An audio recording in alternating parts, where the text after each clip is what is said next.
Hello everyone, কি অবস্থা সকলে? আশা করি সবাই খুব ভালো আছো। তো নারুটো ভাইকে কিন্তু সবাই চিনো, সে বিবাস পাইছে না, তার পিছনে কারণ কি চলো তার কাছ থেকে জেনে আসি। ও আর একটা কথা, নারুটো ভাইয়ের সামনে যদি এই ভিডিওটা যায় অবশ্যই একটা কমেন্ট করবেন প্লিজ।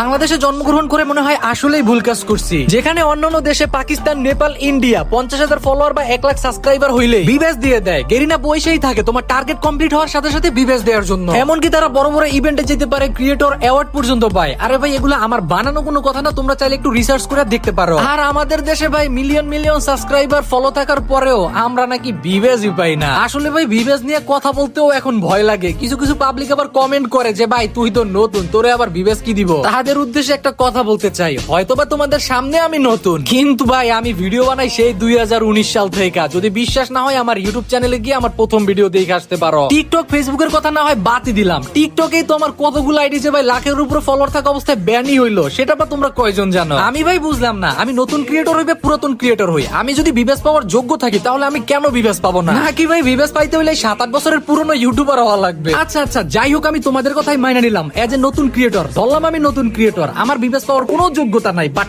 আমি বাদ দাও ভাই, অন্যান্য তো অনেক ক্রিয়েটর আছে, তাদের নাম কি আমার বলা লাগবে নাকি তোমরাই কমেন্ট বক্সে বইলা দিবা? তারা তো ভাই বিবেস পাওয়ার পুরাই যোগ্য, তারা কেন পাইতেছে না? আসলে এগুলা নিয়ে কথা বললে ভাই দিন শেষে আমি খারাপ হইয়া যাব, তাই আর কি মুখ খইলা বেশি কিছু বলতে পারি না। এমন এমন কিছু বিবেস ইউটিউবার বর্তমানে আছে যারা গেমিং নিয়ে কোনো ভিডিওই বানায় না, এমনকি তাদের ভিউর অবস্থাও খারাপ, যারা কিনা অন্যান্য সব ভিডিও বানাইয়া তার উপরে নাকি রিয়াকশন দেয়। গেমিং হইলেও না হয় একটা কথা ছিল, তাহলে ভাই তাদের এখনো আইডিতে বিবেস থাকার মানেটা কি? তাদের কাজটা কি ছিল? আমাদের দেশে আমাদের গেমিং কমিউনিটিতে কি সমস্যা হইতাছে এগুলো তো গেরিনা জানানো, কই সেটা কি তারা করে? শুধু শুধু এখন তাদের আইডিতে বিবেসটা রাইখা নতুন ক্রিয়েটরদেরকে বিবেস থেকে বঞ্চিত করতেছে। আগে যেখানে তোমার ফেসবুকে 50,000, ইউটিউবে 1 লক্ষ সাবস্ক্রাইবার, এমনকি কিছুদিন আগে আমাদেরকে জানানো হয়েছে টিকটক থেকে 1 লাখ ফলোয়ার হইলে আমাদেরকে নাকি বিবেস দেওয়া হবে, কিন্তু সেটা কোথায়? সেই রুলস তো আমাদের বাংলাদেশে কোনোভাবেই মানতেছে না। যদি আমাদের বাংলাদেশে নতুন কোন নিয়ম থাকে যে তোমাদের এত এত ভিউ লাগবে, এত এত সাবস্ক্রাইবার লাগবে, সেটা আমাদেরকে জানাই দেওয়া হোক। তোমরা যারা নতুন বা পুরাতন ক্রিয়েটর আছো, যারা দিনের পর দিন ফ্রি ফায়ার নিয়ে ভিডিও বানাইতেছো, তোমার আইডিতে ভিউ হয় বা না হয় সেটা দেখা সময় নাই, এখনো কিন্তু সময় আছে। বিবেস নিয়ে মুখ খুলো, গেরিনাকে জানাও আমাদেরকে কেন বিবেস দেওয়া হচ্ছে না, আমরা নতুন ক্রিয়েটররা কেন বিবেস পাচ্ছি না সব টার্গেট কমপ্লিট করার পরেও। এখনো যদি এইগুলা নিয়ে প্রোটেস্ট না করো ভাই, তাহলে আর বিবেস পাওয়া লাগবে না, সেটার আশা তোমরা ভুলেই যাও। আমি একা যদি এই বিবেস নিয়ে কথা বলি কোনোদিনই ভাই এটা সমাধান করা সম্ভব না, তাই লাখো লাখো ক্রিয়েটরকে এটা নিয়ে মুখ খুলতে হবে। এখন তোমরা অনেকেই প্রশ্ন করতে পারো বা ভাবতে পারো, তুই যে বিবেস নিয়ে এতই কথা বললি, তোর কি যোগ্যতা আছে বিবেস পাওয়া? আচ্ছা তাহলে চলো আমি আমার সম্পর্কে তোমাদের একটু বলি, কিন্তু তার আগে আমি তোমাদেরকে এটা ক্লিয়ার করে বলে দিতে চাই, আমার থেকে অনেক বড় বড় ক্রিয়েটর আছে যারা ভাই বিবেস পাওয়ার আসলেই যোগ্য, হয়তোবা আমি তাদের থেকে অনেক সামান্য, কিন্তু বিবেস পাওয়ার জন্য যে রিকোয়ারমেন্ট দরকার সেটা কি আমার আদৌ আছে?